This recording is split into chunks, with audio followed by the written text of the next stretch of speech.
It's something very common that many parents aren't that familiar with until it affects their child. So we're discussing autism awareness. Our guest, and she's a special guest today, Amanda Myers, a registered nurse with Memorial Health System, whose son Charlie, who's 10 years old, is autistic. This is Memorial Health Radio with Memorial Health System, Ohio. Thanks so much for joining us. I'm Joey Waller. Hi there, Amanda. Welcome. Thank you. Thank you so much for having me.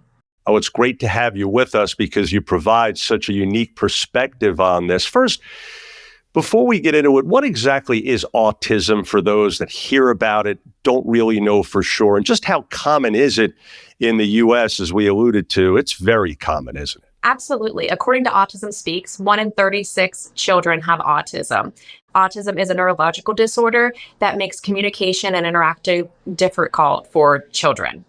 Now, this subject, as we mentioned, is near and dear to you, to say the least. So when and how was your son Charlie first diagnosed? Yes. So my son Charlie was diagnosed around age 2. He just started doing certain traits and his communication kind of came to a halt. So we went to Marion Memorial and our pediatrician aligned us with Children's Hospital and allowed us to get on the waiting list for him to be diagnosed. For him to be diagnosed, as well as many other children, it does take months to get when you're on the waiting list. And once you're there, you do 2 3-hour sessions to get your child diagnosed. But once you get the diagnosis of autism, it's almost like your key to help you with occupational therapy, physical therapy, speech therapy, and feeding therapy. And those are all things that we did for our son, Charlie, to help him. And they were wonderful. We actually became like family with a lot of our therapists. We still speak to them this day. That's great to hear. So obviously the wait was well worth it. What are some signs or symptoms that could mean a child has autism, and how early in a child's life can they actually become visible for the first time? I believe that would differ from case to case. For us, we noticed when my son was about 18 months to almost 2, he just kind of started turning his toys over and lining everything up. He was pretty vocal prior to, and then it was just like one day, all the words he could say, like mom and dad, were gone. And it was heartbreaking. So we wanted to get him as much help as we could. It was very hard as a parent. It was mentally exhausting trying to figure out what are we going to do to help my son? Because for myself, even being a nurse, I didn't know that much about autism. So it's so important for everyone to educate themselves and become aware that it's okay if you're having a speech delay or something's going on, but there's help out there. You just need to find the right channels to get there. You taught me something there that I wasn't aware of. You say Charlie had started to speak, but then that went away. I would imagine there are many people like myself that don't know that can be part of this process, right? Absolutely. The autism spectrum is a very wide spectrum. There are children who are completely nonverbal, children who do say some words, but maybe it doesn't come out in an appropriate context. And then there are children who are verbal. My son is considered verbal. So when he was 2, he had an arrangement of words that he would say. He would say mom and dad. And the one that got us was, I was always adamant on working with colors and numbers and that sort of thing. But he would try to say the word purple. It would come out a little different, but it was almost purple. And it just stopped one day. And as a parent, I can't tell you how shattering it is to go from hearing your little one say mom or mommy to not being able to get the word out. Some parents and some individuals don't see it till around 3 or 4. And some children, because of lack of education in our area, aren't aware of what autism is. So sometimes we just think like, oh, they'll grow out of this. But sometimes kiddos just need help. Yeah, no question about it. And hopefully this conversation will help make people aware of that. You mentioned, Amanda, that there are different levels, different types of autism. So basically speaking, what are those? They have changed how we characterize autism. It's based on how much of a need the child has, is how they do it now. When my son was diagnosed, because he was been diagnosed 8 years ago and things changed rapidly, it was levels of high functioning, moderate, or low functioning at the time. And at the time, he fluctuated between low and moderate. And thankfully, with us working with him in therapy, he would be considered high functioning now. But in the standards of today of how much need he requires, he still does require need, as do many. So, Amanda, obviously for your husband and yourself, this was a huge adjustment to say the least, both in helping Charlie and dealing with this yourself. So, what advice do you have for parents about how you felt and how you handled that early on? Absolutely. As I said before, I had never really experienced or encountered someone with autism, or I didn't know I did at the time. And my husband was the same. I was also pregnant with my daughter at the time we were going through this. So, as a mom and a pregnant mom, I was very emotional. And if I could go back and tell myself something, I would say give yourself more grace because it is stressful. You're worrying and you're fretting of the future and what about now and how are we going to overcome this. And you just want to give your children the stars, rainbows, and the moons. And that being said, like you want them to be the best version of them that they can be. So, my advice for someone would be to give yourself grace and know that you're going to be okay. You're still going to love your kiddo, whether they get diagnosed with autism or they get diagnosed with a speech delay or any other diagnosis. You're going to love them the way you did before the diagnosis. They just may need extra help along the way. That would be my advice. Sounds like great advice indeed. So, speaking of which, Amanda, why is it important to talk to kids about autism and how can parents like you help to teach them about it? What do they need to know?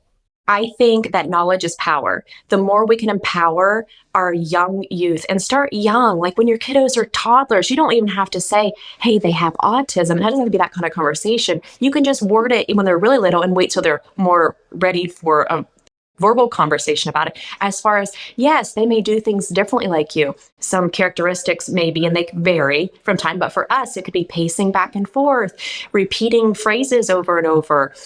But you can still be their friend and you can still be kind, but it all starts at home and goes into your schools. And we just need to be kind to everyone and treat everyone like we all want to be treated. Everyone just wants to be a friend and play. Just because someone plays differently than you doesn't mean that you can't try to play with them. And how parents can help with that are there are resources out there. There are lots of books. For myself, I got to a point where if I could tell someone how can we interact with our kids and tell our kids how to interact, we need to let our kids let us know what their questions are. So I actually last year wrote a book called The Brain of the Legend, and it asked questions to our readers about how can you help and lets the children derive the conversation, and that way lets the parents or whoever's reading the book know like, oh, these are the concerns they have, or this is what maybe startles them or makes them worry about the interaction. If we can conquer and move past those, the more friendships that are going to transpire out of everything. And nothing melts my heart more when I see a kiddo try to interact with my son, even if my son's not very receptive to it at the time. But the next time, he may be all about wanting to play with them. There's nothing that'll melt a parent's heart more than seeing their kids happy. No question about that. And in terms of the book, you've been able to go and share that with children in classrooms, right? Yes, I have had the privilege of going in several public schools, reading the book and letting them ask questions. And I will tell you, I thought I would be prepared for some of the questions that they would ask. And I was so humbled, and it was nothing but love and grace. It was amazing.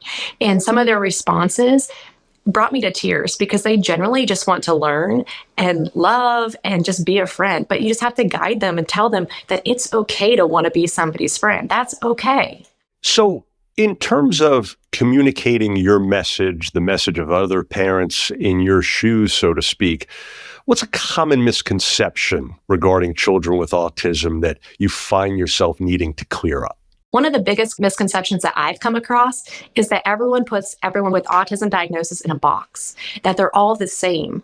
Yes, there may be similar textbook similarities, like some of their stemming may be similar or bland foods may be similar. But just like every other child out there, every kid with autism has their own likes and interests and dislikes. They just want to be themselves just like everyone else. So the more we can be accepting of their differences, the more we can just be friends and play. Sounds good to me. Sounds great to me, as a matter of fact. So has public awareness of autism, Amanda, improved in recent years? And if so, how so? When we were going through our autism journey, and I say early on when we were going through our diagnosis, I myself didn't really know anyone at the time who had, or at least had verbalized that they had autism. So as a parent, I felt alone. I had my husband who I just want to say, I would be lost today with him if it were not for my husband, because we pretty much made a pact that we were going through this journey together. And every decision, whether it be medically or anything with my son, we do it together. And that's been a huge factor in my son's achievements and growth. But as far as when we first started, it was scary because we didn't really know anyone. We didn't know where to go. And I feel like no one really talked about autism. A year ago, when I announced that I came out with a children's book, our community in particular it was overwhelming with joy of acceptance, and like they just wanted to read it to their children, which makes my heart so happy, because the more we can just normalize the word autism, the more it can be, oh, they have autism, let's go play. That doesn't mean I can't play with them or it makes them like an alien. So the now versus when we started, it's huge improvements. It's amazing, to be honest with you. And I've been humbled by it more than once. And I thank God for that. So your 7-year-old daughter, as we continue this family affair conversation, which is great, she gave you some advice through a little show and tell, if you will, for this interview when you were feeling a little bit nervous beforehand, right? Absolutely. I was very nervous for this interview because this is me stepping out of my comfort zone. I'm more really like a behind the scenes, cheer everybody on, but I'm not usually a upfront person. So that being said, we are very upfront with my daughter. She is so supportive and a huge role model for other children about autism and how to interact with autism. And that being said, I was just telling her I have a meeting today and I'm really scared and I'm really nervous. When I personally get nervous, I talk fast. So my daughter, she drew a picture of a turtle to remind me to be strong and to speak slow so people can get our message, because she too wants people just to love and embrace her brother and others with special needs in general. I added the serenity prayer to it because it's my favorite and it gives me strength. So my daughter, she's a huge role model at 7. She's 3 years younger than my son, and she is beyond her years in accepting and wanting a change in autism and kids with special needs in general. How about in summary here, Amanda, what are your hopes for society regarding this embracing of autism that you'd like to see in the coming years? If we could turn the clock ahead 10 years from now when Charlie's about 20 or so, what's the main difference you'd like to see in terms of this subject between now and then? That is probably one of my favorite questions. And I would hope that years down the road, the children that we have taught now to be kind and accepting and just want to be a friend grow up to be kind adults, and that we can just embrace each other for who we are and how we can all help each other, because it's a better world when we all can just work together. As a mom, my biggest goal is that we come to a day when people stop viewing people like my son and children like my son as broken, but rather they're perfectly made just the way that God made all of us, and we all have to work together. Words to live by for sure. And it sounds like Charlie's got a great support system, to say the very least, with you and your family. Folks, we trust you're now more familiar with autism. Amanda Meyer, such a pleasure to meet you and get a chance to learn and find out more about this very important topic. Thanks so much again, and the best of luck to you and your family in the future. Thank you so much for having me. This means the world to me that you guys are helping us spread autism awareness. It's our pleasure. And for more information, as well as to get connected with a provider, please visit mhsystem.org/media/community-healthline-winter-healthline-cultivating-kindness. Please remember to subscribe, rate, review this podcast and all the other Memorial Health System podcasts as well. If you found this one helpful, please do share it on your social media. And thanks again for being a part of Memorial Health Radio with Memorial Health System, Ohio.